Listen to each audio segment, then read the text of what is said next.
de la notion d'organisation. Alors, pour commencer, bien sûr, c'est très important de s'interroger sur la notion du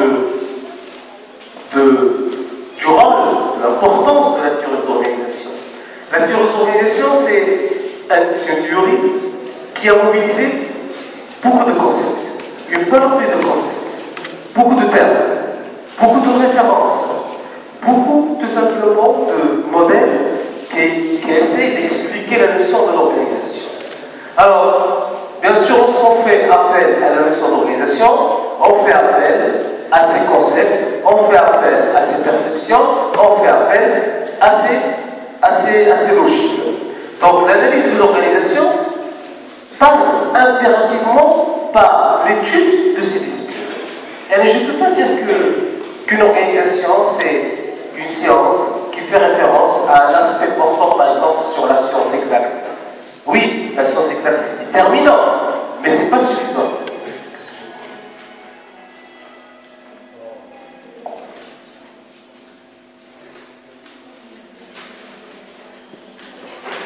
Donc, la science exacte, c'est une science qui est déterminante dans l'étude de l'organisation, mais elle n'est pas suffisante. C'est pour cette raison, les auteurs, pour comprendre le fonctionnement d'une organisation, ils étaient dans l'obligation d'utiliser plusieurs concepts. Je vous donne un exemple de concept. Comportement. Le fait de parler d'une organisation, on est dans l'obligation de parler de comportement.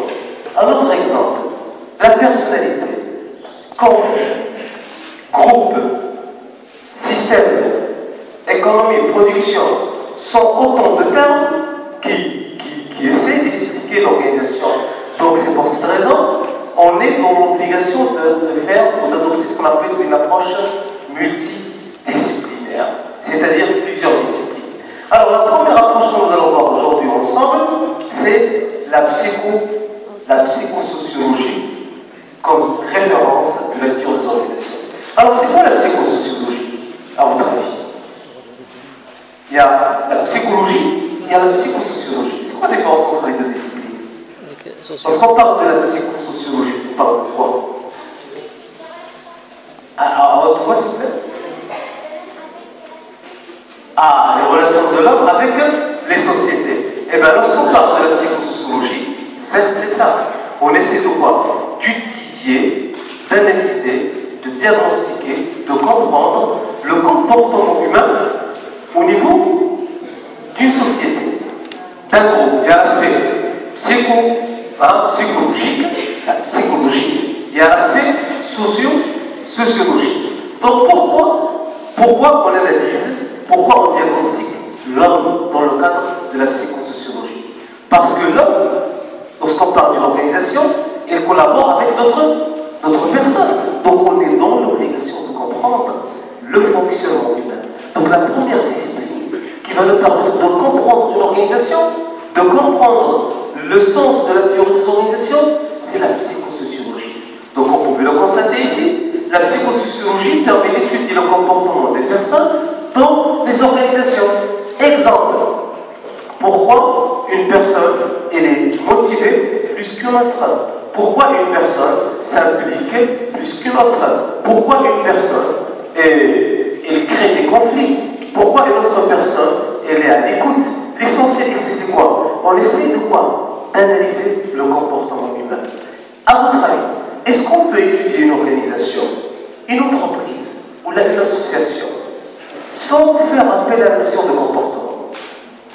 Non, parce que l'être humain est guidé par quoi? Par son comportement. L'homme est guidé par son comportement. Donc c'était la première discipline qui constitue la pierre d'assise, la pierre angulaire de la théorie des organisations, de l'organisation moi-même, c'est la psychosociologie.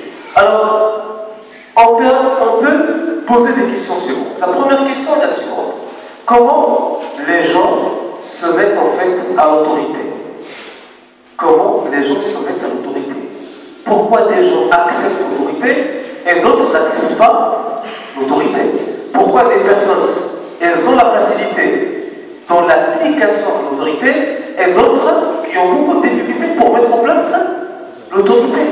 Ceci dit quoi? Ceci dit que lorsqu'on étudie l'organisation, on essaie de poser des questions portant sur la notion de pouvoir, la notion d'autorité, la notion d'ordre, la notion de discipline, la notion de l'équité. Ce sont autant de concepts qui nous permettent de décrire le comportement humain au niveau d'une organisation.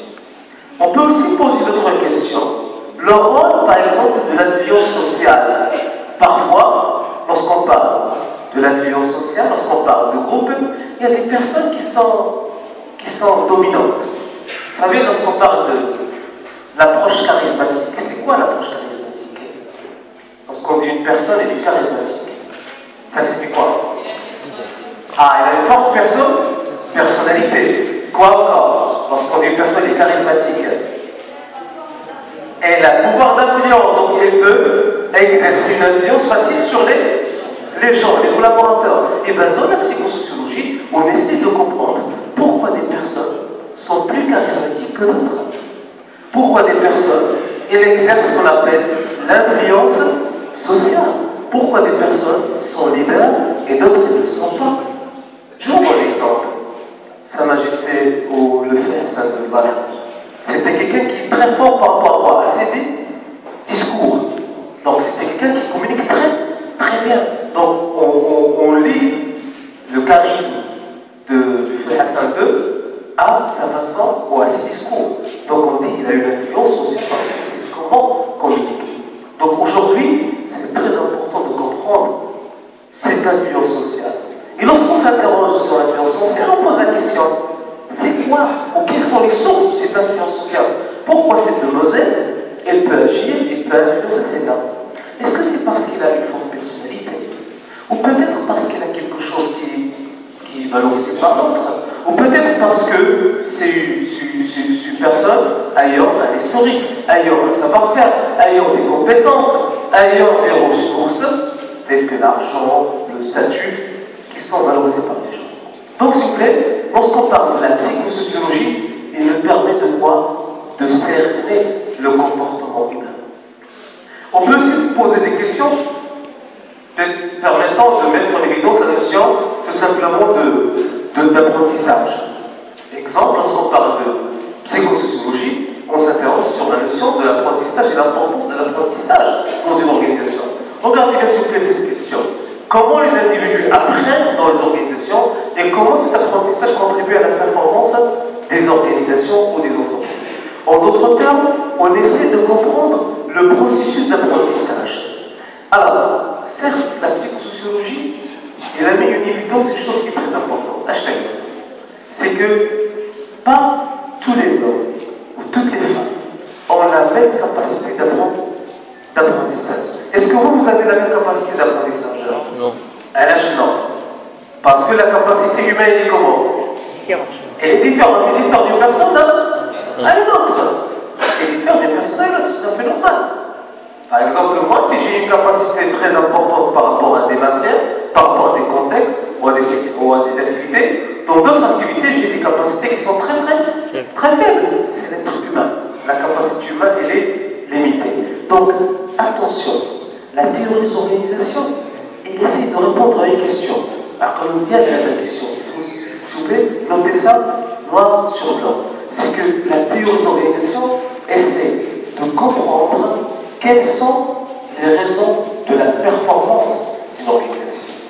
Quelles sont les raisons de la performance d'une organisation? Lorsqu'on parle de raisons de la performance d'une organisation, ça signifie quoi? Là, peut-être qu'on a un exemple. L'entreprise japonaise. Lorsqu'on dit l'entreprise japonaise, qu'est-ce qui vous vient à l'esprit? Je pense que j'ai quoi lorsqu'on dit l'entreprise japonaise. Travail. Oui, monsieur Antoine. L'homme cherche à prendre la responsabilité. Très bien, pas encore. Ah, main-d'œuvre qualifiée, excellent, pas encore. Là, la technologie, très bien. Bonne. Ah, conditions de travail, très bien, pas encore. Ah, comportement. La polyvalence, ça vous plaît, mais qui est important aussi. Le salaire est où ça? Au Japon. Tu parles peut-être de Mozambique, pas le Japon. Oui. Le capital humain. Ah, s'il vous plaît, toujours lorsqu'on parle d'entreprise japonaise, la plupart des auteurs qui ont commencé à étudier l'entreprise japonaise, il y a un aspect déterminant, lequel? C'est la culture. La culture. Les Japonais, ils ont une culture tout à fait différente de la culture occidentale. C'est une culture axée sur quoi? Sur le travail. Et ils considèrent le travail comme étant quelque chose qui est sacré. Et ça implique dans le travail. Et ils n'ont pas une limite d'heures de travail par jour. C'est que l'entreprise occidentale qui a mis en place, lorsqu'on dit au Maroc, le nombre d'heures de travail, c'est combien au Maroc? 8 heures.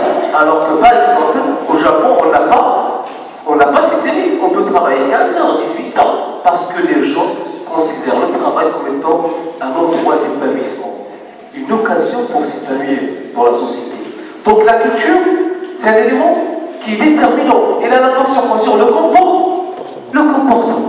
Sur le comportement. Donc s'il vous plaît, la psychosociologie, elle essaie donc de répondre à une question cruciale. Quels sont les déterminants du comportement au niveau d'une organisation? Et quel profil de comportement peut contribuer à la performance d'une organisation? Regardez bien s'il vous plaît.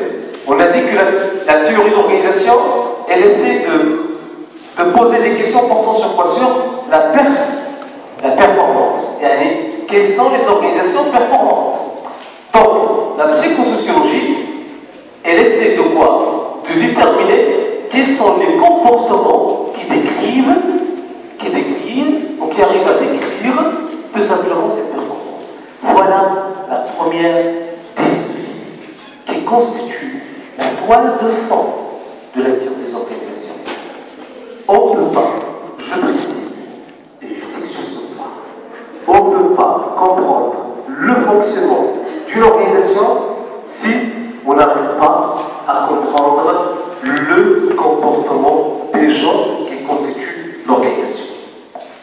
Voilà la première discipline, c'est la psychosociologie. La deuxième discipline maintenant qui constitue la base aussi de la théorie des organisations, c'est la sociologie.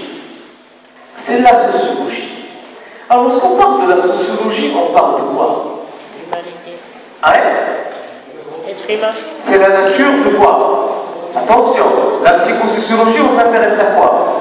À l'homme dans le cadre d'un groupe. La sociologie, on s'intéresse au groupe. On s'intéresse au groupe. Je vous donne un exemple. Lorsqu'on parle de la sociologie au Maroc, quels sont les déterminants de traits de sociologie au Maroc? Au Maroc, quels sont les éléments qui déterminent la sociologie, les caractéristiques de la sociologie au Maroc? Première source, c'est quoi? La religion. Islam, din. C'est le premier déterminant de la sociologie au Maroc. Les gens fonctionnent sur la base de références religieuses. Très bien, donnez-moi un autre élément. Les coutumes, la hadat.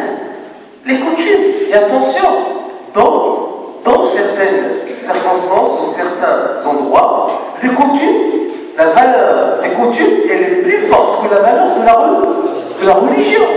Donc ça, c'est aussi un élément déterminant. Donne-moi d'autres éléments.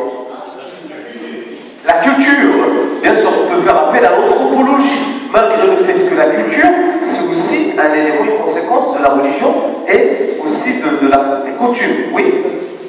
Là? Alors, qu'est-ce que vous voulez dire par doctrine? Ce qui concerne, oui? Oui, mais la doctrine, en fait, c'est une modélisation de la pensée d'un peuple par rapport, bien sûr, à ces éléments. La religion et tout, donc vous êtes dans la modélisation. Mais je partage votre avis. Oui? J'ai pas entendu. Le mode de vie. Le mode de vie, c'est un résultat aussi de la sociologie. Est-ce que l'espoir, c'est un déterminant de la sociologie? L'historique d'un pays, Si. la colonisation, est-ce que nous a influencé la colonisation? Oui. Oui. Est-ce qu'elle a une impact sur notre façon de faire, notre façon de penser? Oui. Oui, donc c'est un élément de la sociologie. S'il vous plaît, je pose la question. Pourquoi il faut étudier la sociologie? C'est une question déterminante. Pourquoi il faut étudier la sociologie dans le cadre de la théorie des organisations? C'est la sociologie qui détermine le comportement de l'être humain. Ah, très bien. Voilà le premier élément. Deuxième élément. La sociologie est déterminée ce qu'on appelle la tendance comportementale. C'est-à-dire la façon par laquelle les gens pensent. Mzien. Comme. Alors, je vais vous donner une phrase qui a été prononcée par Creusier. C'est une organisation. Une organisation. C'est l'image de quoi?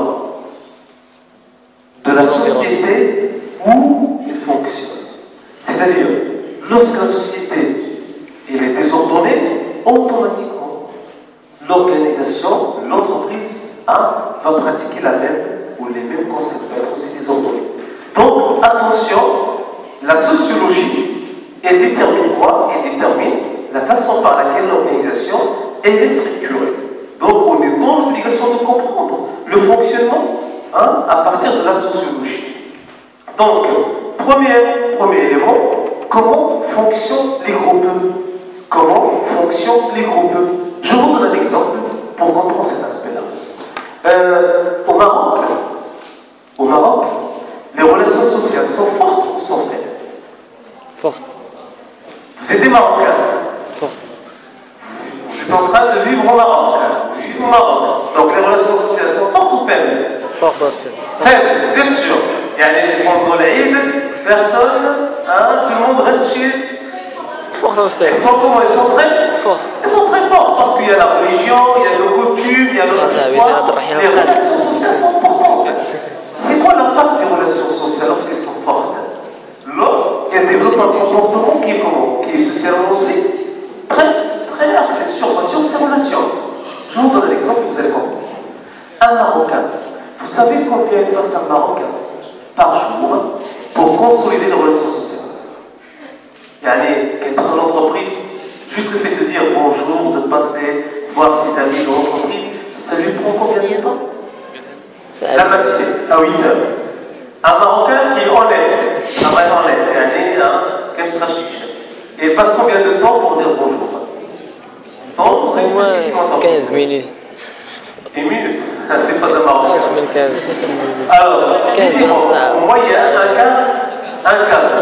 Et avant de quitter l'entreprise, bien sûr, un quart d'heure. Donc on sait très bien que c'est notre attitude et ça rentre dans le cadre des habitudes. L'après-midi, elle passe combien? Un quart d'heure. Donc dans la journée, je dis bien un Marocain qui est honnête, Une heure. elle est carrément de rue, elle passe 1 heure par jour pour dire bonjour. Bien, 1 heure. Et vous savez, si on veut calculer ça par mois, 1 heure par jour, c'est 26 heures par mois. C'est à peu près 4 jours de travail payé, non réalisé. Pour un Marocain, 400 payés le mois. Je lui paye 4 jours de salaire, sachant que le monsieur, pendant les 4 jours, il dit que bonjour. Alors en France, ça prend combien de temps? En moyenne, en France 5 secondes. 10 minutes. 10 minutes. Par jour. Par jour. Alors, s'il vous plaît, le passage de 10 minutes à 1 heure, il est justifié par quoi? Par la solidarité sociale.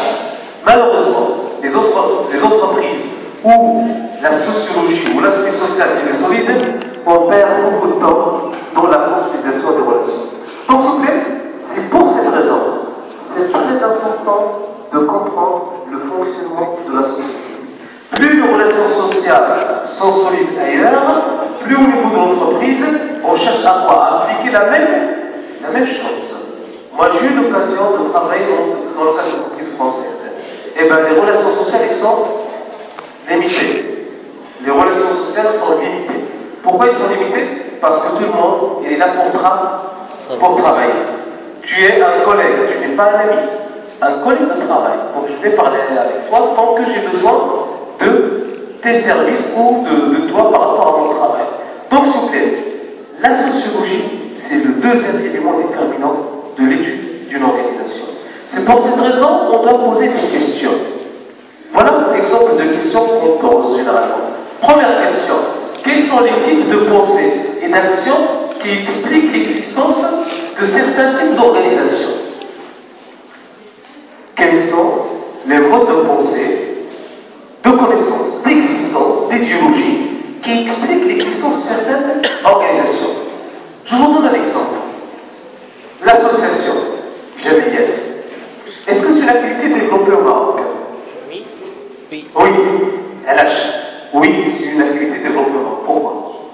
Donc c'est le Maroc, il bat le record de point de vue association. Tout le monde est s'inscrit dans une association. Tout le monde peut créer une association. Pourquoi? Parce qu'au Maroc, on a tout simplement une logique de pensée axée sur la solidarité sociale. La solidarité sociale. Et lorsque la solidarité sociale est là, il y a des formes d'organisation qui émergent. Je vous donne un autre exemple. Aux États-Unis d'Amérique, le nombre, la fréquence ou le taux d'association par rapport au Maroc, elle est très faible. Le taux, c'est-à-dire combien ça représente les associations par rapport à la population, elle est très faible. Parce que les relations sociales ne sont pas assez solides et assez importantes. Deuxième question, comment les individus et les groupes coopèrent-ils dans les organisations? C'est très très important de comprendre la notion de solidarité et l'impact de cette notion sur l'organisation. Je vous donne un exemple. Et là, vous allez comprendre l'importance de l'aspect sociologique. Supposons que je travaille dans une entreprise. On est des collègues dans cette entreprise. Au Maroc, je peux demander à cette personne, qui est mon collègue, de me remplacer pendant 1 heure ou 2 heures sans problème. Hein, tu me remplaces pendant 2 heures sans problème. La personne va accepter sans problème. Pourquoi? Parce que dans notre société, dans notre logique de pensée, il y a cette notion de quoi? De solidarité. Dans un autre pays occidental, si je demande à la personne de faire une telle chose, peut-être elle va refuser. Pourquoi? Parce que la notion de solidarité n'est pas un mot important. Alors là, il y a des gens qui vont accepter, il y a des gens qui vont refuser. C'est pour cette raison, c'est très important de marquer ou d'étudier cet aspect-là. Troisième question, que se passe-t-il lorsque des événements marquants surviennent dans les organisations? Lorsqu'il y a un événement marquant, comment les gens vont réagir? Moi, j'utilise toujours l'exemple du Ramadan comme étant un événement marquant. Pendant le mois de Ramadan, à votre avis, la productivité augmente ou baisse au niveau des entreprises marocaines? Baisse. Augmente? Baisse. Ça dépend des secteurs. Ça dépend des secteurs. Alimentaire. Tenez un exemple, le secteur où la productivité augmente. Alimentaire. Vas-y. Eh bien, s'il vous plaît, une étude intéressée par LMS, ils ont constaté que le rendement pendant le mois de Ramadan baisse. Donc c'est un élément qui est marquant au niveau de l'organisation. Et il est lié au quoi? Au fonctionnement de la société. Pourquoi? Parce que dans notre façon de faire, lorsqu'on travaille le Ramadan, on essaie de quoi? D'économiser l'énergie. Un des plus d'efforts d'intelligence. Alors qu'est-ce que je fais? Je travaille avec le mini. Alors que scientifiquement, c'est l'inverse. Scientifiquement, c'est l'inverse. Lorsqu'on fait le corps, il ne va pas en fait de l'énergie le plein, et il crée l'énergie positive devient plus importante. Voilà, les éléments qui suivent, notre productivité atteint le niveau zéro. Mais malheureusement, notre façon de faire, elle est inversée. Donc, c'est très important de comprendre ça. Un autre élément, les rôles, ou comment les rôles et les pratiques de travail évoluent suite à ces événements. S'il vous plaît, c'est quoi l'élément qui a marqué le Maroc depuis 2004?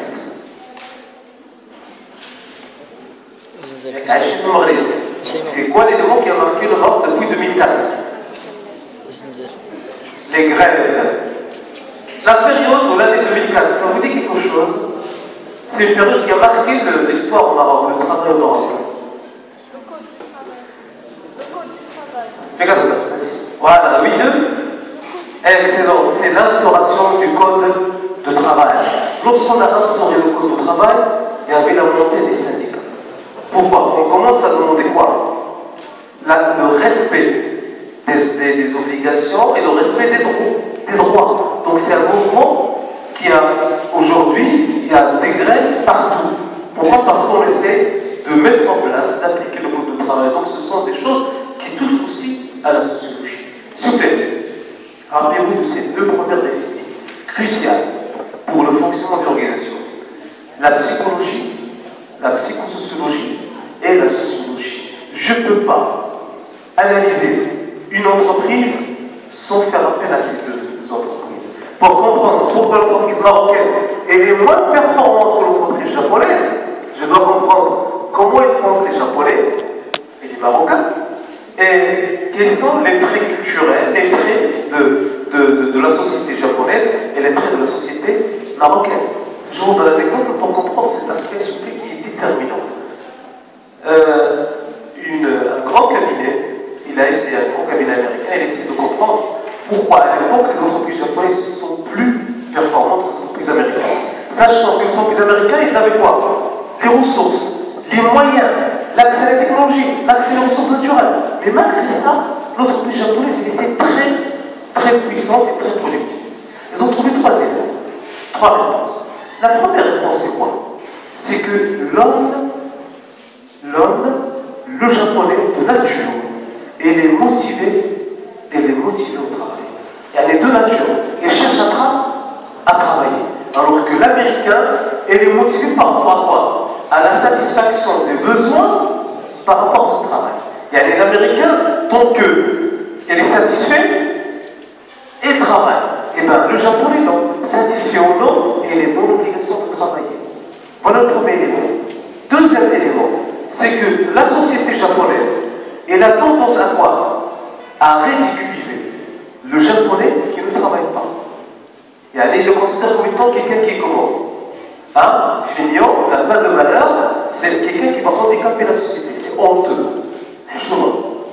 Alors qu'aux États-Unis d'Amérique, si je ne travaille pas, il y a des gens qui vont m'épauler et m'aider. Donc automatiquement, ça ne pousse pas vraiment à travailler. Voilà le deuxième élément, la société. Troisième élément, c'est quoi? C'est que l'histoire, elle était déterminante. Le Japon, c'est quoi l'histoire qui a marqué le Japon? La guerre mondiale. Les deux bombes, justement. Ce sont les deux bombes vraiment qui ont bouleversé l'histoire du Japon. Ils ont compris que pour moi, il faut vraiment être dans le top pour ne plus être dépassé par les nations. Parce qu'à l'époque, les Japonais, ils avaient un certain développement technologique, mais n'étaient pas vraiment au point. Alors, automatiquement, ils ont compris qu'il faut travailler. Donc, ce sont des éléments, s'il vous plaît, qui déterminent la leçon de théorie des organisations et la leçon de fonctionnement d'une organisation. Troisième discipline, maintenant, qui constitue la base de la théorie des organisations. C'est ce qu'on appelle l'anthropologie. L'anthropologie. Alors, lorsqu'on parle de l'anthropologie, c'est en fait une discipline qui permet de mettre en évidence la notion de culture organisationnelle. Culture organisationnelle. En fait, on parle ici de la culture de la société, la culture de l'organisation. Dans ce sens, s'il vous plaît, on essaie tout simplement de comprendre les aspects logiques et qui expliquent la notion de culture. S'il vous plaît, je vous donne un exemple. Au Japon, aujourd'hui, ils ont un grand problème. C'est quoi ce problème? C'est ce qu'on appelle la gestion des seniors. La gestion des seniors. Au Maroc, un Marocain, à votre avis, par rapport à sa retraite, il cherche activement à avoir l'âge de retraite, 60 ans. Pour 60 ans, pour un Marocain, c'est trop. Par rapport aux statistiques à l'enquête qui a été réalisée, un Marocain estime que l'âge moyen de la retraite, vous savez, pour un Marocain, c'est combien? 60. La loi, c'est 60. Mais un Marocain, c'est combien? 55 ans. Et on a d'autres qui disent 50 ans. Mais l'essentiel, en général, c'est 55 ans. Au Japon, surtout, ils ont un taux de suicide très élevé. Au niveau des catégorie senior, les gens qui quittent l'entreprise. Lorsqu'ils quittent l'entreprise, ils n'ont plus rien à faire. Vous savez ce qu'ils font? Ils se suicident. Parce que pour eux, leur valeur dans la société, elle est comment? Elle est nulle. Alors, ce qu'ils ont fait les entreprises japonaises, à votre avis, ils ont éliminé, ils ont, se disant, éradiqué l'âge de retraite.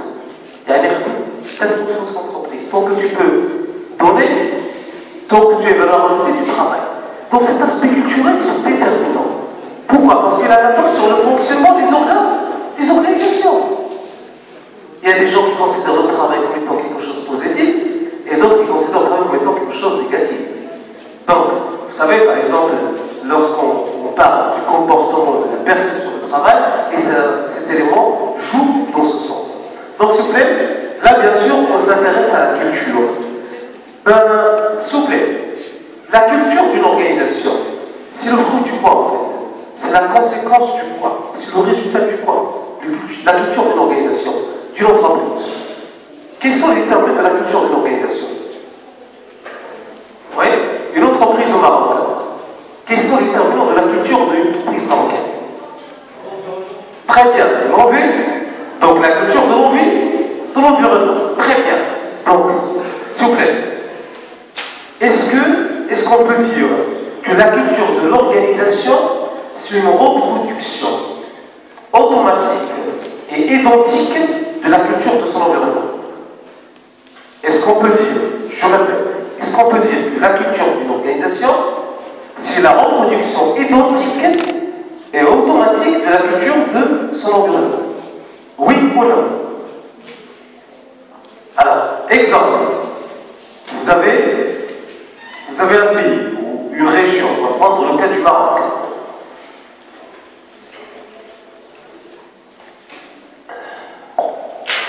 Alors, vous avez une entreprise, il y a la culture globale, la culture générale, et il y a la culture organisationnelle. Est-ce que la culture de cette entreprise, bien sûr, elle dépend de quoi? Elle dépend de la culture de son environnement. Mais au niveau des entreprises, il y a quoi? Il y a des personnes. Et chaque personne, elle a quoi? Elle a ses propres valeurs, ses propres normes, ses propres principes. Alors, la relation avec les autres personnes peut constituer quoi? Peut créer quoi? Une modification de ses propres normes, de ses propres valeurs. De ses propres valeurs. Je vous donne un exemple. Une personne, dans sa tête, trop de contact avec les gens, c'est quelque chose qui est négatif. Donc, ce qu'il fait, il limite les contacts. Lorsqu'il a travaillé dans l'entreprise, on lui a donné le poste du commercial. Qu'est-ce que vous constatez ici? Le poste de commercial, par rapport à ses propres valeurs, c'est contradictoire. Donc, il y a deux choses. Soit il écarte le principe, il va échouer dans sa mission, soit il change ses principes pour continuer. Donc, qu'est-ce que vous constatez ici? Les exigences de l'organisation poussent ces personnes à changer leurs principes. Automatiquement, ça signifie quoi? Qu'une organisation, ce n'est pas forcément une reproduction identique.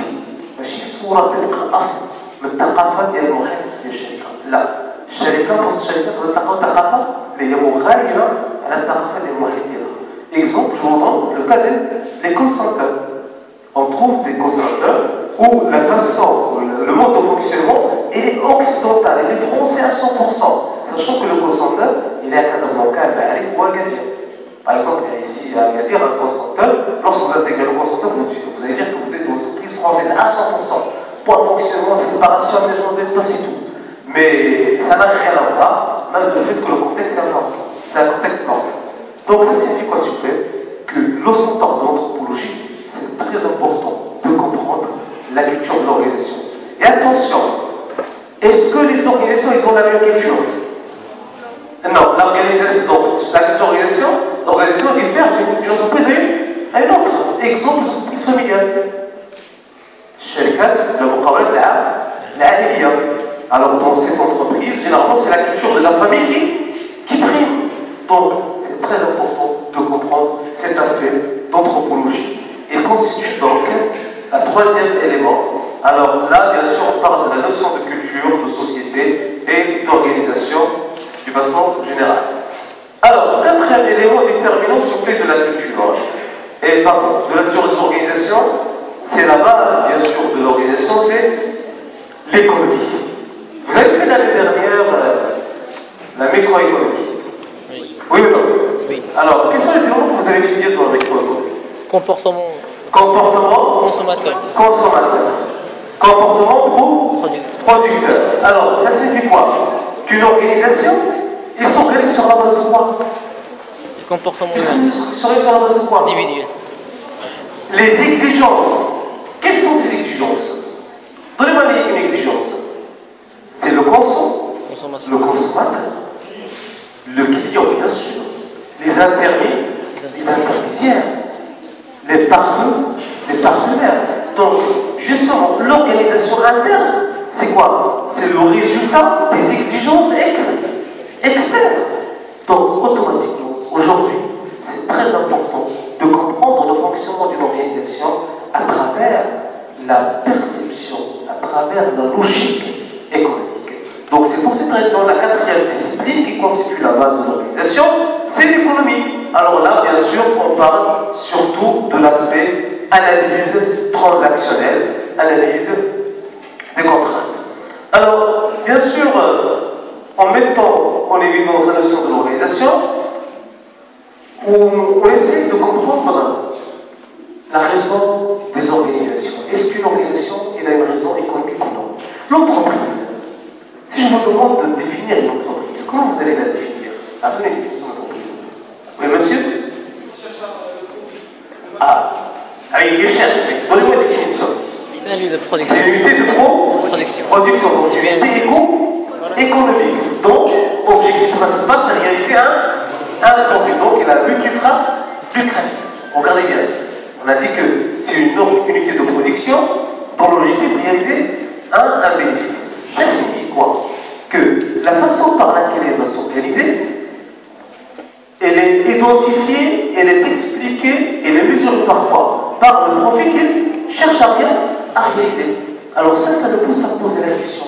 Pourquoi des entreprises sont plus automatisées, machinisées que d'autres? Pourquoi dans des entreprises, l'aspect économique est le plus important que l'aspect social? L'économie, la logique économique, attention, toute organisation a une logique économique. Quelle que soit la nature de l'organisation, même l'association, elle a une logique économique, malgré le fait que cette logique peut être indirecte, mais quand même, implicitement, il y a cette logique. Donc, la discipline qui va nous permettre aussi de comprendre le fonctionnement d'une entreprise, d'une organisation, c'est l'économie. Les entreprises françaises ne fonctionnent pas de la même manière que les entreprises marocaines. Parce que l'économie française est différente de l'économie marocaine. Je vous donne un exemple. Par exemple, en France, la loi de la concurrence, elle est stricte. La concurrence, il faut qu'il soit loyal.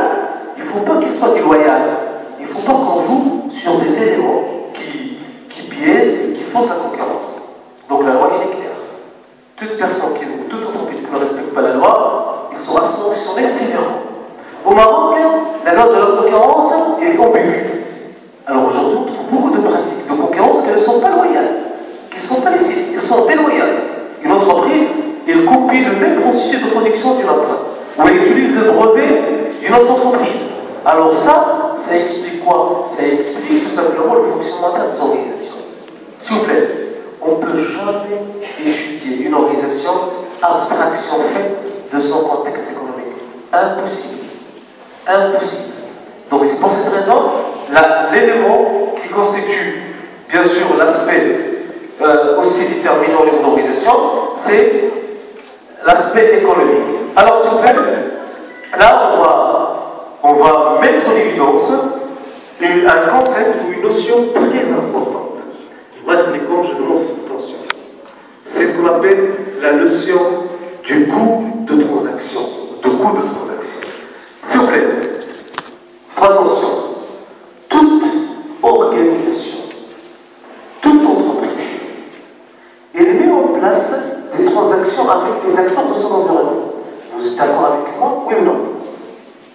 Toute organisation, toute entreprise il a des transactions, des relations avec son environnement. Exemple, donnez-moi exemple de relation. Avec qui? Les clients. Si je vous pose la question suivante, une organisation, une entreprise avec son client, comment peut-on afficher ce coût de transaction? Le coût de transaction. Satisfaction. Satisfaction.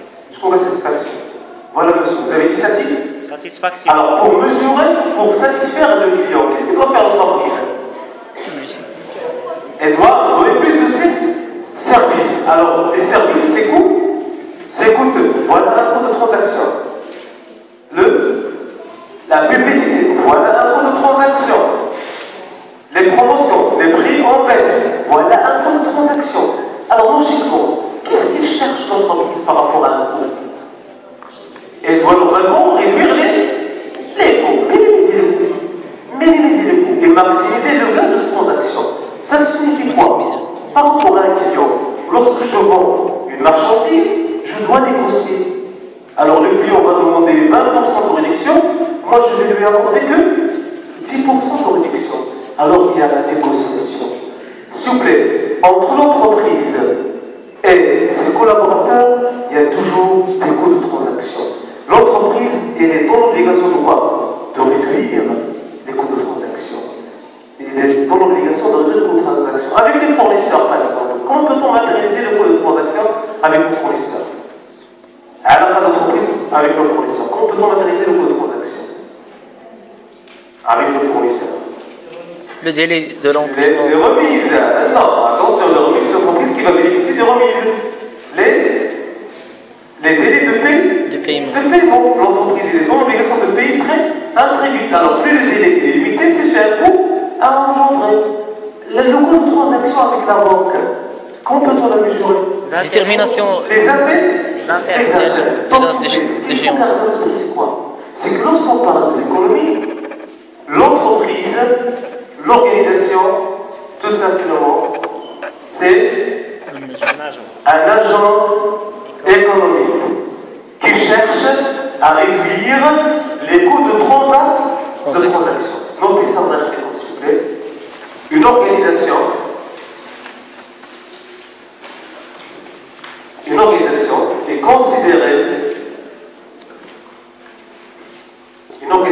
est considérée comme étant un agent économique. Elle est considérée comme étant un agent économique qui cherche activement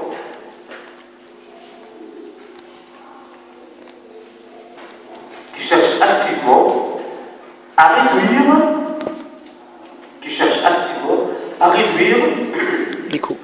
les coûts de transaction.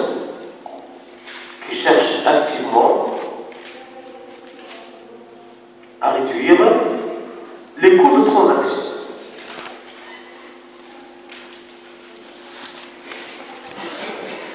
Alors, cinquième discipline qui alimente la théorie des organisations, c'est ce qu'on appelle la science politique. Alors, si on parle de la science politique, c'est par rapport à quoi? Par rapport à l'État? Non. C'est par rapport à la prise de décision. Je vous explique. Là, je demande votre attention, s'il vous plaît. S'il vous plaît, pour prendre une décision, là, je vais vous poser une question. Maintenant, attention. Vous êtes le patron de votre entreprise et vous voulez prendre une décision portant sur l'acquisition des nouvelles machines. Vous voulez acquérir de nouvelles machines. Est-ce que vous allez prendre une telle décision unilatéralement, c'est-à-dire vous, les seuls décideurs, sans faire appel aux autres, sans associer, consulter, faire participer les autres?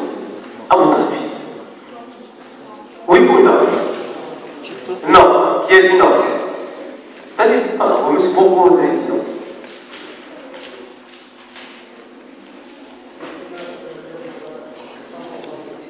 Vous avez besoin d'autres informations. Quelles sont ces informations?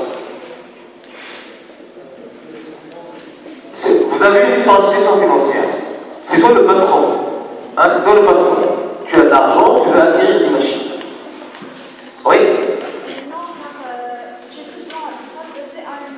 un spécialiste qui a plus d'expérience que moi, par exemple, les machines.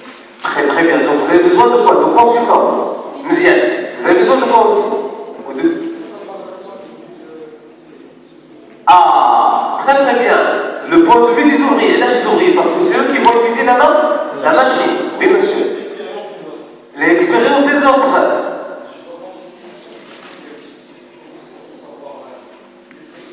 Ah, donc par rapport au devis, par rapport aux négociations des prix. Alors qu'est-ce qu'on constate ici? Dans un processus décisionnel, il y a plusieurs intervenants.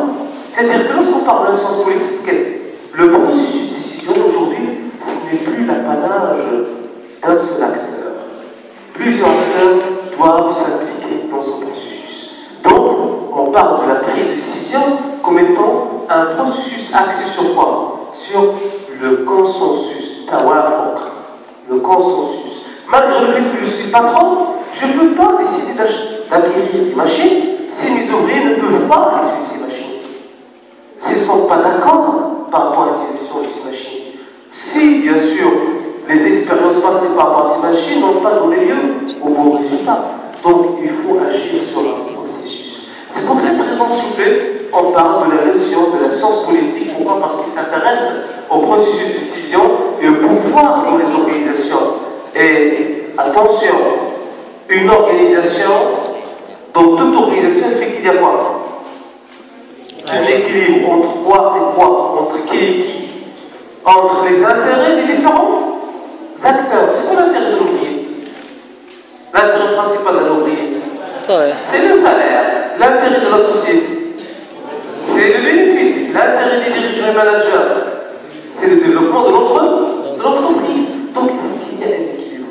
Et donc pour instaurer cet équilibre, on fait référence à la science politique, à l'étude politique, à l'aspect pouvoir, à l'aspect décision au niveau de cette d'une organisation.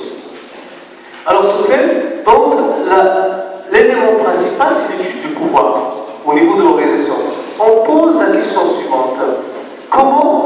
Voilà la question, comment pour atteindre leurs objectifs, les organisations agissent-ils? Comment les organisations agissent-elles? Alors, ça signifie quoi? Que par rapport au fonctionnement d'une organisation, on essaie de quoi? De comprendre le fonctionnement interne, le pouvoir, qui détient le pouvoir, qui décide, quel style de management on met en place. Est-ce qu'on met en place un style autoritaire, un style autocratique, un style consultatif, un style participatif, un style délégatif, ou tout simplement un style laisser-faire, laisser-aller? Alors pour comprendre ce fonctionnement, je suis dans l'obligation de comprendre et d'analyser la notion de pouvoir au sein de l'entreprise et au sein de l'organisation. Oui. Vas-y, monsieur. Oui. Améliorer les bénéfices.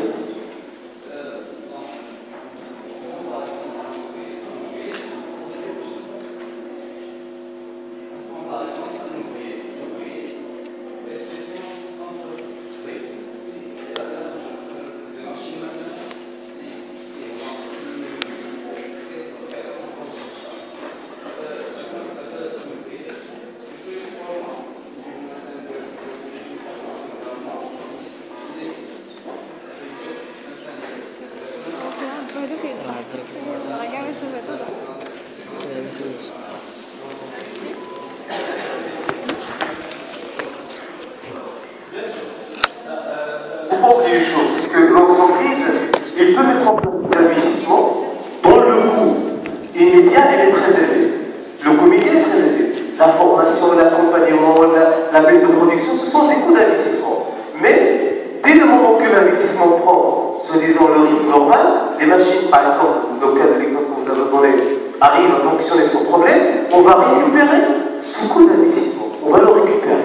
Donc, l'entreprise ne doit pas analyser à court terme. Elle doit analyser à moyen et à long terme. Un investissement, c'est coûteux, immédiatement, mais c'est rentable à moyen et à long terme. Et d'ailleurs, malheureusement, beaucoup d'entreprises aujourd'hui au Maroc, ils n'analysent pas de point de vue moyen ou long terme. C'est surtout le court terme. Donc, après la science politique comme élément déterminant de la discipline d'organisation, nous allons mettre en exergue une autre discipline qui est importante. C'est la discipline portant sur la gestion et le management. S'il vous plaît, attention. Vous avez le comportement, vous avez le groupe, vous avez des exigences culturelles, vous avez des exigences économiques, vous avez des pouvoirs au niveau de l'entreprise.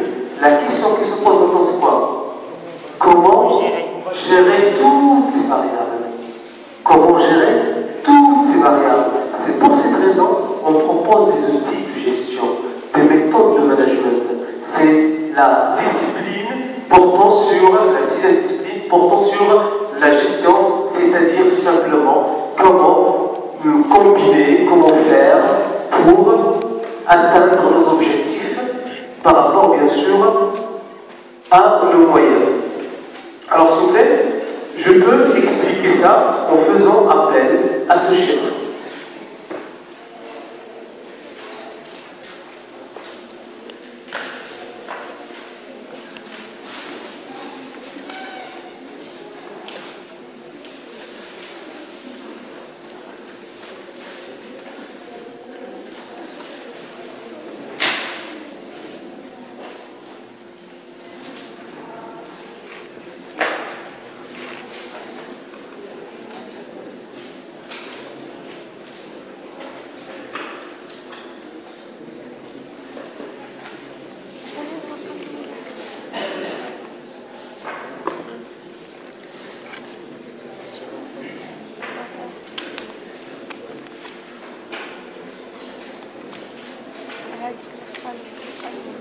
Alors, s'il vous plaît, on peut dire que la gestion, la discipline gestion, elle a comme objectif de combiner, de mettre en place des outils qui vont combiner à la fois la psychosociologie, la sociologie, l'anthropologie, l'économie et les sciences politiques. C'est-à-dire, elle essaie tout simplement d'orienter l'organisation en prenant en considération la variable comportement, la variable groupe, la variable culture, la variable transaction et la variable pouvoir. Donc, s'il vous plaît, la gestion permet tout simplement de gérer les 5 combinaisons. S'il vous plaît, notez ce que je viens d'écrire sur le tableau d'architecture. La gestion est combinée entre la psychosociologie, la sociologie, l'anthropologie, l'économie et la politique en faisant appel aux 5 variables. La première variable, la deuxième variable, la troisième, quatrième et cinquième, c'est le pouvoir.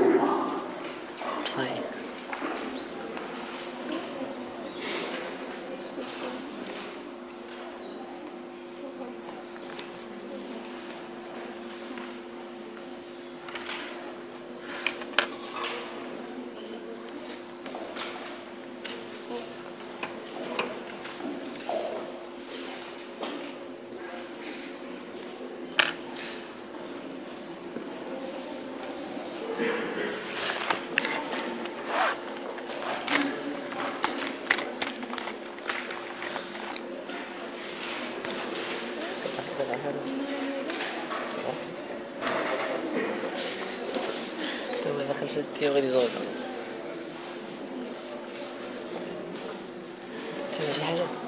فما شي حاجة مزيان نقرأ فيها شي هاي المقدمة ما عندوش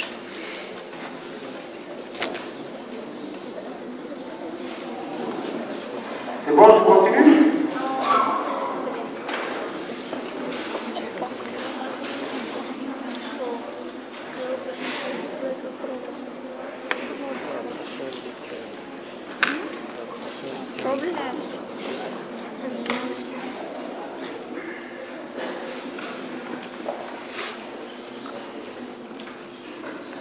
Alors, comme vous pouvez le constater, donc lorsqu'on parle de la gestion, c'est une science d'ingénierie. On essaie de mettre en place des modèles, des outils, façons de faire, donc des schémas d'application et la vocation d'analyser, concevoir l'action et bien sûr, elle permet de mettre en place des normes, des aspects normatifs pour gérer une entreprise ou une organisation. Donc s'il vous plaît, on peut dire par rapport à ces éléments que la théorie des organisations est une théorie multidisciplinaire. Alors, j'insiste sur un point. On ne peut pas identifier avec précision les caractéristiques d'une organisation si on ne mobilise pas les 6 disciplines. Impossible. Impossible.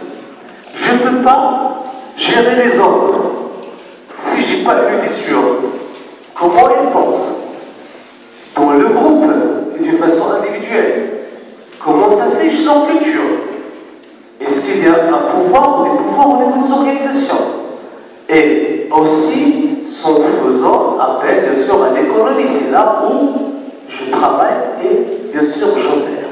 Donc la gestion, c'est la façon par laquelle on gère les 5 variables. Je peux faire appel à 3 personnes parmi vous et chaque personne va proposer un modèle, un plan d'action propre à lui. Elle agit parce qu'elle a sa façon de faire. Donc la gestion diffère d'une personne à une autre, d'un contexte à un autre, d'une entreprise à une autre. Donc s'il vous plaît, maintenant on a identifié les disciplines. On va passer à la deuxième question, au deuxième axe de la question, à savoir comment peut-on définir une organisation et quelles sont les images et les métaphores utilisées pour identifier une organisation. Notez la question suivante, s'il vous plaît. Comment peut-on définir une organisation? Comment peut-on définir une organisation? Point d'interrogation. Et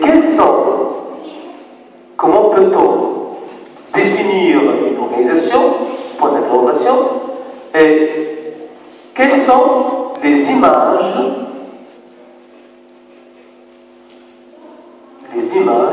et les métaphores,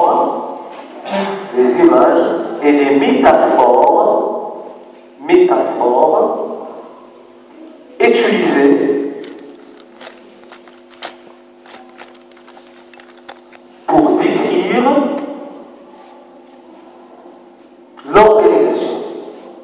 pour décrire l'organisation. Donc, s'il vous plaît, la première problématique auquel s'est heurté les chercheurs, c'est quelle définition peut-on proposer à l'organisation? Alors, dans ce cas-là, j'ai préparé quelques définitions, et chaque définition touche à un point, touche à un élément bien précis. Commençons par la première définition. Lorsqu'on parle d'une organisation, s'il vous plaît, regardez la première définition. Regardez compte, je demande votre attention. La première définition est la suivante. C'est la coordination rationnelle des activités d'un certain nombre de personnes en vue de poursuivre des buts et des objectifs implicites communs. Alors, qu'est-ce que vous avez ici? Quels sont les axes de la définition? Premier axe. Coordination. Une coordination rationnelle. Et une coordination rationnelle. C'est-à-dire une coordination rationnelle. Monsieur? Excellent. C'est-à-dire elle n'est pas toujours rationnelle. La rationalité est liée à quoi? Aux moyens utilisés. Justement, utilisation optimale des moyens et des ressources. Donc, exemple de coordination, je veux par exemple prendre une décision, au lieu de faire des allers-retours à un département, je peux aller une seule fois, discuter la question, revenir. Donc je vais en termes de temps. Lorsqu'on parle de coordination rationnelle, c'est-à-dire je dois coordonner, mais tout en mettant en évidence l'importance de la ressource à économiser. Deuxième structure, deuxième axe de la définition, c'est quoi? Un groupe. Un certain nombre de personnes. C'est-à-dire, on parle de quoi? On parle de groupes de personnes. Troisième élément. Réaliser des objectifs. Et objectifs à réaliser. Et ces objectifs, ils sont comment? Ils sont communs. Bien sûr, implicites et communs. C'est très important de comprendre cet aspect commun. Parce que si l'objectif n'est pas commun, est-ce que tout le monde va s'impliquer par rapport à cet objectif? Maintenant. Donc, s'il vous plaît, vous avez la coordination, vous avez des hommes, et vous avez un objectif. Donc, ces hommes sont dans l'obligation de coordonner pour atteindre un objectif. Donc, voilà la première définition proposée pour identifier les caractéristiques de l'organisation. Deuxième définition, ce sont des unités sociales essentiellement destinées à atteindre certains buts. Qu'est-ce qu'on constater par rapport à cette définition? Ah, des unités sociales. C'est-à-dire des unités sociales. Des groupes de personnes, c'est-à-dire quoi? La première définition, qu'est-ce qu'on avait? On a dit un groupe de personnes. Alors que l'organisation, c'est aussi quoi? Ah, les individus, mais au niveau d'une organisation, qu'est-ce qu'on trouve? Et l'entreprise, qu'est-ce qu'est l'entreprise? Donnez un exemple de fonction. Fonction, ressources humaines, fonction financière, fonction marketing. Alors, ce sont des unités sociales, parce qu'ils se composent des hommes. La première définition, il présente l'organisation comme étant un seul groupe. La deuxième définition, il présente l'organisation comme étant quoi? Plusieurs groupes, plusieurs unités internes. Donc on peut la décortiquer, on peut la décomposer en plusieurs groupes. Donc ce sont des unités socialement, bien sûr, ce sont des unités sociales qui sont destinées à atteindre un objectif. Troisième définition, c'est un système d'activité dirigé vers un but et maintenant nos frontières. Donc, quels sont les éléments qui attirent votre attention par rapport à cette définition? Système d'activité. Système, regardez bien. Lorsqu'on dit système d'activité, il y a une composition d'activité. Et chaque activité, il a quoi? Il a ses propres frontières. Ça signifie quoi? Alors, ici, on met en évidence un principe. Lequel? C'est que l'organisation, au sein de l'organisation, il y a des centres de spécialisation. Il y a des centres de spécialisation. Il y a la fonction financière. La spécialité, c'est quoi? La finance et comptabilité. La fonction ressources humaines, la spécialité, c'est quoi? C'est la gestion des ressources humaines, et ainsi de suite. Et ces fonctions sont dans l'obligation de quoi? De coordonner, de fonctionner ensemble. C'est pour cette raison qu'on parle d'un système d'activité. Quatrième élément déterminant, un système de relations interpersonnelles, structurelles. Qu'est-ce qu'on a ajouté ici? Relations interpersonnelles. Donc, dans toutes les trois premières définitions, on a considéré les choses comme étant quoi? Claires, formelles, structurelles. Ici, on intègre la touche, on ajoute la touche humaine. C'est-à-dire un système, c'est aussi des relations interpersonnelles entre les gens. Et lorsqu'on dit des relations interpersonnelles, c'est quoi le risque? Conflit. Donc, ça signifie que l'organisation est aussi, on s'appelle, un centre de conflit si les relations interpersonnelles ne sont pas, bien sûr, bien gérées ou dirigées. Alors, une autre définition, on considère l'organisation comme étant une réponse aux problèmes collectifs, c'est-à-dire quoi? Au problème de l'action collective, c'est-à-dire quoi? Que pour orienter l'effort, qu'est-ce qu'on fait? On s'organise. C'est comme une équipe de football. Vous avez chaque joueur au niveau de cette équipe, il a quoi? Un poste. Il a un poste, il a un rôle. Il y a l'attaquant, il y a le défenseur, il y a le gardien de but, il y y a le milieu de terrain. Chacun doit jouer quoi? Son rôle. Donc le rôle de tout le monde, c'est quoi? L'objectif, c'est gagner le match. Donc pour gagner le match, il faut marquer les buts. Donc chacun doit faire son travail. Est-ce que le gardien de but va aller lui-même jouer à la fois, ou jouer le rôle d'un gardien de but et d'un attaquant en même temps? Non, il ne peut pas le faire. S'il le fait, il y a un risque. Et c'est quoi le risque? Au moment de l'attaque, il va laisser l'écran vide et là, il va encaisser un but. Donc, on a engagé des ressources et des dégâts négatifs. Donc, s'il vous plaît, dans une organisation, la façon par laquelle on s'organise, c'est pour orienter l'action collective, pour atteindre l'objectif qu'on a déjà tracé, qu'on a déjà élaboré. Et dernière définition, alors, les organisations n'existent pas. Elles sont un mythe. Seuls existent des événements liés ensemble par des cercles de causalité. Notez cette définition et on va la débattre tout de suite. Notez sur cette définition.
Alors, s'il vous plaît, par rapport à cette définition, c'est quoi l'élément qui attire votre attention dans cette définition?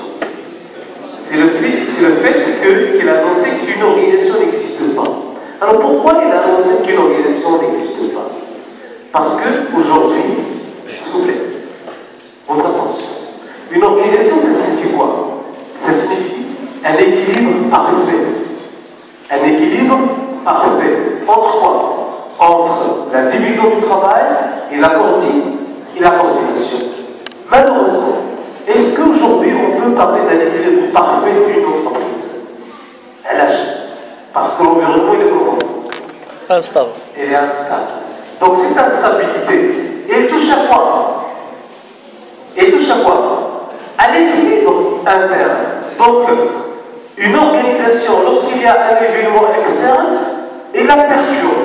Donc, il devient désorganisé. Donc, qu'est-ce qu'il doit faire?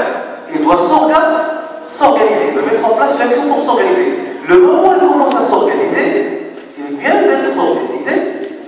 Alors, il y a un autre événement qui vient. Il se désorganise une autre fois. Alors, qu'est-ce qu'on constate ici?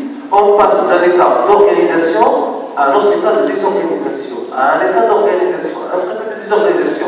Donc, l'organisation parfaite n'existe pas. Donnez-moi des exemples des éléments externes qui perturbent une organisation.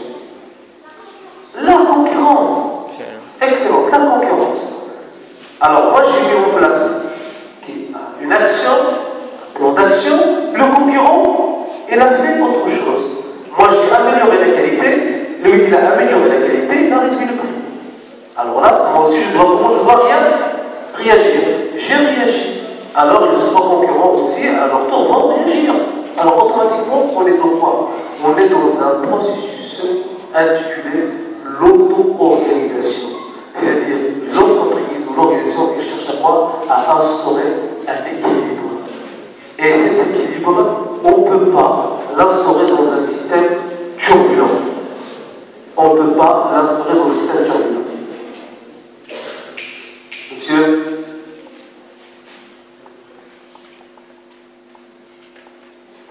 Alors, s'il vous plaît, donc, pour répondre à cette question, on peut considérer donc l'organisation comme étant un système qui s'auto-organise ou qui cherche tout simplement à atteindre un équilibre, et dans ce sens, on parle de cercle de causalité.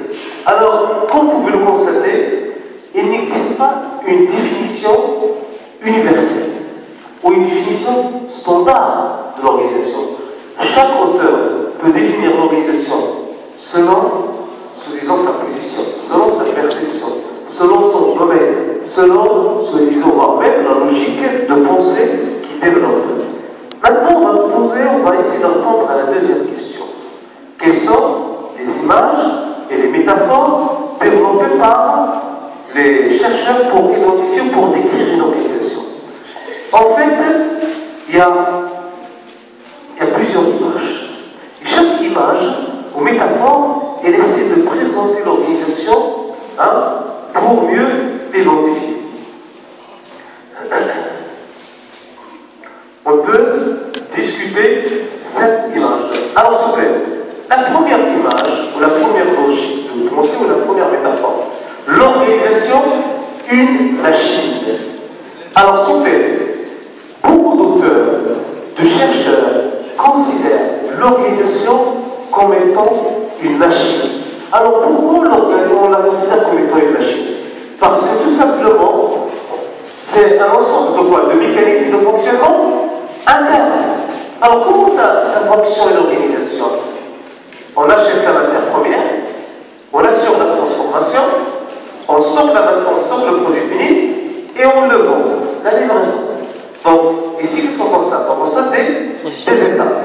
Et l'homme, c'est une partie prenante de l'entreprise. Donc, c'est un complément de la machine. Il est là pour compléter la machine.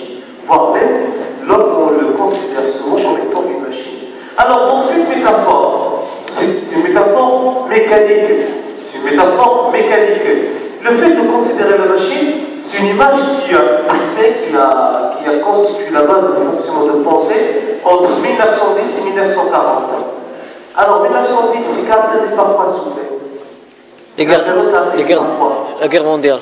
Là, justement, c'est la révolution industrielle, surtout l'industrialisation, l'automatisation, la machinisation des entreprises. C'est la période caractérisée par quoi? L'homme, il est remplacé par les machines, surtout dans l'industrie automobile, surtout dans l'industrie en façon générale. On remplace par des robots. Il y a des tâches que le robot ne peut pas assurer, que les machines ne peuvent pas assurer. Alors automatiquement, c'est là où l'homme peut intervenir. Mais attention, toute entreprise, c'est une machine. Et lorsque l'entreprise l'organisation des machines, l'homme, il est là juste pour remplacer ou compléter la machine. Compléter. Donc, compléter la machine. Donc, il n'a pas la priorité. Deuxième image. L'organisation comme étant un organisme vivant. Regardez la date 1950. On parle de l'organisme vivant, à l'âge d'organisme vivant. Parce qu'il doit s'adapter à son environnement. Tout à l'heure, vous avez dit la concurrence. Si la concurrence, elle a réagi à une action que j'ai mise en place, automatiquement, moi, qu'est-ce que je dois faire? Moi aussi, je dois réagir à mon travail. Une entreprise qui ne s'adapte pas à son environnement, quelles seront les conséquences? Ah, elle va disparaître. Elle va disparaître, c'est ça. Attention, lorsqu'on parle de l'adaptation dans quelques secteurs d'activité, ce n'est pas l'adaptation qui importe. C'est la vitesse de quoi? D'adaptation. Je vous donne un exemple et vous allez comprendre. Vous connaissez la marque Alcatel? Oui. Le portable Alcatel. C'est les premiers portables qui ont, soi-disant, pénétré le marché marocain. Est-ce qu'aujourd'hui, ce portable qui avait, attention, à l'époque, plus que 70% du part de marché, lorsqu'on a lancé la téléphonie mobile, il avait plus que 70% du marché. Est-ce que ce portable est à garder aujourd'hui? Même performance, à l'âge. Parce que l'entreprise, au départ, n'était pas une entreprise de production de téléphonie.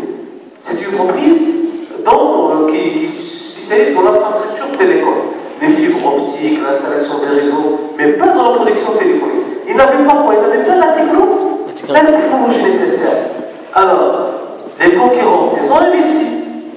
Sony Ericsson, Apple, Samsung, Nokia, les grandes compagnies, ils ont investi. À un certain moment, Alcatel n'a pas pu quoi s'adapter à l'évolution. Conséquence, les parts de marché baissent à un certain niveau vraiment éphémère. Donc aujourd'hui, ce qui importe, ce n'est pas la capacité d'adaptation, c'est la rapidité, le rythme et la réaction. Aujourd'hui, lorsqu'on parle de références dans le marché téléphonique, quelles sont les références? Apple, Samsung et Nokia. Apple, Samsung et Nokia. Sony. Ce sont ces trois références parce qu'ils ont la solidité technologique et ils ont tout simplement une capacité de développement importante. Donc ce sont des organismes vivants qui arrivent à s'adapter, bien sûr, à leur environnement facilement. Donc on a utilisé ici, on a fait référence à une métaphore biologique. Troisième élément, selon Herbert Simon, une organisation, c'est aussi un cerveau. Pourquoi c'est un cerveau? C'est quoi la spécificité d'un cerveau? À part le cerveau marocain, bien sûr. Oui? Ah, donc qu'est-ce qu'il fait? Le cerveau est devant des stimuli externes. Donc, des données d'information, qu'est-ce qu'il fait? Il analyse, il interprète, et sur la base de cette interprétation, il va prendre une décision. Et bien, l'organisation, c'est la même chose. On analyse la situation, l'environnement, les clients, les fournisseurs, les banques, l'État. J'ai une panoplie de sources d'informations que j'utilise, que je mobilise, afin de prendre une décision. Est-ce qu'aujourd'hui, une entreprise peut décider d'une chose sans faire appel à l'étude de l'environnement? Impossible, même caché. Parce que l'environnement, déjà, c'est une contrainte, et en plus que ça, elle est turbulente. Donc, je dois le prendre en considération. Donc, la troisième métaphore porte sur quoi? Sur la notion de la cybernétique. C'est-à-dire, je collecte l'information, je traite l'information, et je dois prendre la décision. Je dois réagir. Donc, c'est en quelque sorte, on peut considérer ça comme étant un cerveau. Quatrième métaphore, l'organisation, c'est un système politique. C'est-à-dire un système politique, on fait référence ici à la cité, à la politique, parce que tout simplement, lorsqu'on veut prendre une décision, on veut mettre en place une décision, on doit faire appel aux intérêts de tout le monde. Je vous donne un exemple. Je veux licencier 100 personnes, ou 200 personnes. Quels sont les auteurs qui vont intervenir et vont dire non, monsieur, tu ne dois pas le faire? D'abord les syndicats. D'abord le syndicat. Qui encore? L'État, l'État. Parce que pour l'État, plus de licenciements, c'est augmentation de quoi? De taux de chômage. Donc l'État va vous dire, s'il vous plaît, au lieu de licencier 100, licencier 50, on peut vous aider. Alors là, qu'est-ce qu'on fait? On essaie de trouver un arrangement. Le syndicat va vous dire, au lieu de licencier 100, vous baissez les salaires. Vous baissez les salaires de 20%, de 30%. Et le salarié va sacrifier, et toi aussi tu dois sacrifier de ta part. Alors automatiquement, une entreprise doit prendre une décision dont tout le monde trouve ses intérêts ou son intérêt. Sinon, ce n'est pas un système politique. Sinon, il y aura des conflits. Sinon, l'entreprise ne va pas tout simplement se développer. Donc c'est pour cette raison, c'est un lieu de gouvernement où les individus salis s'opposent dans la défense de leurs intérêts. Donc il y a plusieurs intérêts. Un autre élément, une autre image, la cinquième, c'est que l'organisation c'est une prison mentale dans l'aspect psychologique. Regardez bien ce thème. C'est un lieu où le psychisme humain se manifeste, où les pressions, où les passions s'expriment, créateur de plaisir et d'angoisse. Lorsqu'on parle de prison mentale, ça signifie quoi? Que c'est un lieu où les gens peuvent s'exprimer, où les gens peuvent développer un comportement. C'est un lieu où les gens peuvent s'épanouir. Attention, parfois, on passe plus de temps dans l'entreprise que dans la maison. Une personne peut passer 10 heures dans l'entreprise et passer 2 heures dans la maison. Le reste, elles sont grandes. Alors aujourd'hui, c'est un lieu où la notion de psychologie s'exprime avec acuité, s'exprime avec soi-disant un degré assez important. Donc il faut prendre en considération cet aspect. Dernier élément, la culture.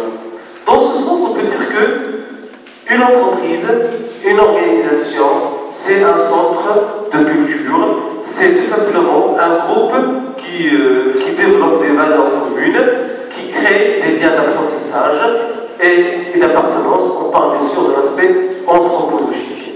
Donc, s'il vous plaît, voilà les 6 métaphores, voilà les 6 disciplines seront utilisées pour expliquer, pour identifier, pour décrire une organisation. La question que je me pose, est-ce que la première métaphore existe toujours? Est-ce que la première métaphore, c'est la machine? Est-ce qu'elle existe toujours? Non. Vous êtes sûr? Est-ce qu'elle existe toujours? Oui ou non? Non. Eh bien, s'il vous plaît, aujourd'hui, toutes ces images, toutes ces lectures, ces logiques d'action existent. Mais le degré diffère d'une organisation à une autre, d'une entreprise à une autre. Je vous donne un exemple. Dans l'industrie automobile, la production des voitures, vous avez un travail à la chaîne. Vous avez une chaîne où les produits passent et l'ouvrier, elle fait quoi? Elle fait son travail, une tâche ou un geste. Donc, là, l'homme est toujours la machine. Donc, le secteur d'activité, il a un impact primordial sur la nature de l'image qu'on doit développer. Et dans d'autres entreprises, bien sûr, il y a d'autres images qui priment, mais l'essentiel, c'est que ces images aujourd'hui existent toujours. S'il vous plaît, attention, une image ne remplace pas l'autre. Une image ne remplace pas l'autre. Elles sont complémentaires. Elles sont complémentaires. Donc, voilà le premier axe, à savoir les bases de l'organisation, la définition de l'organisation et les images de l'organisation. Maintenant, nous allons passer à l'autre point. C'est un point déterminant, à savoir les approches des organisations. En d'autres termes, quelles sont les approches des organisations pour développer dans le cadre d'organisation pour décrire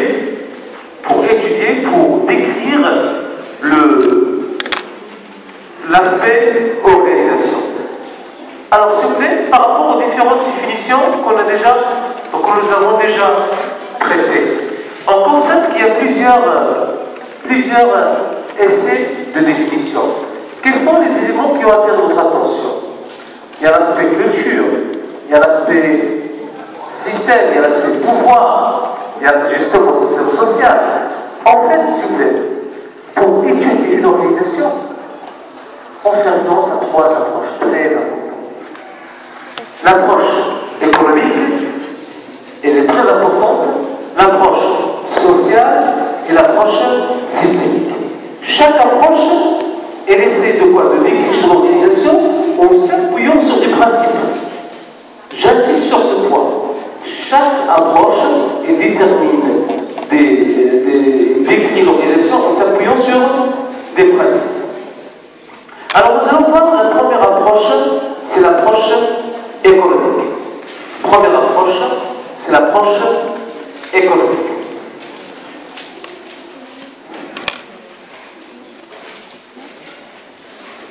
Alors, selon cette approche, s'il vous plaît, l'organisation est un groupe d'hommes qui ont mis en commun des moyens de production et exécutent collectivement un travail dans le but de satisfaire l'environnement afin de maximiser le profit qu'ils partagent.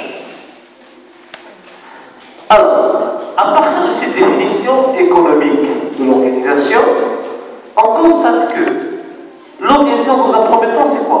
C'est un groupe d'hommes qui ont mis en commun des moyens de production. Quels sont les 2 moyens de production ou les 2 facteurs de production qu'on mobilise? Travail et capital.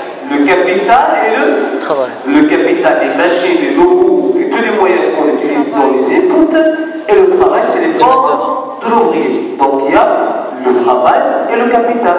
Donc on utilise ces moyens, collectivement bien sûr, pour satisfaire l'environnement. Lorsqu'on parle de l'environnement, on parle de marché.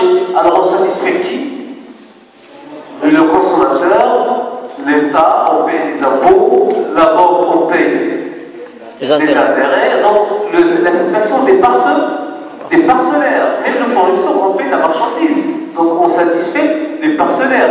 Et cette satisfaction peut créer par la suite une maximisation de profit. Donc la définition économique de l'organisation fait référence au rôle de cette dernière en tant qu'agent économique. En tant qu'agent économique. Alors s'il vous plaît, cette approche, elle a mis en évidence une notion cruciale, très importante, incontournable dans l'analyse et le diagnostic d'une organisation, à savoir l'entreprise en tant que boîte noire. L'entreprise en tant que boîte noire. Moi je vous pose la question, pourquoi on peut considérer, on doit considérer une organisation comme une boîte noire? Pourquoi on doit la considérer comme étant une boîte noire? Je vous écoute. C'est quoi la signification d'une boîte noire? Hein, monsieur? Excellent, hein, c'est une information. Oui, mademoiselle? Le fonctionnement reste ambigu car c'est difficile à le comprendre. Ah, très bien, c'est difficile de comprendre le fonctionnement de l'organisation. Oui.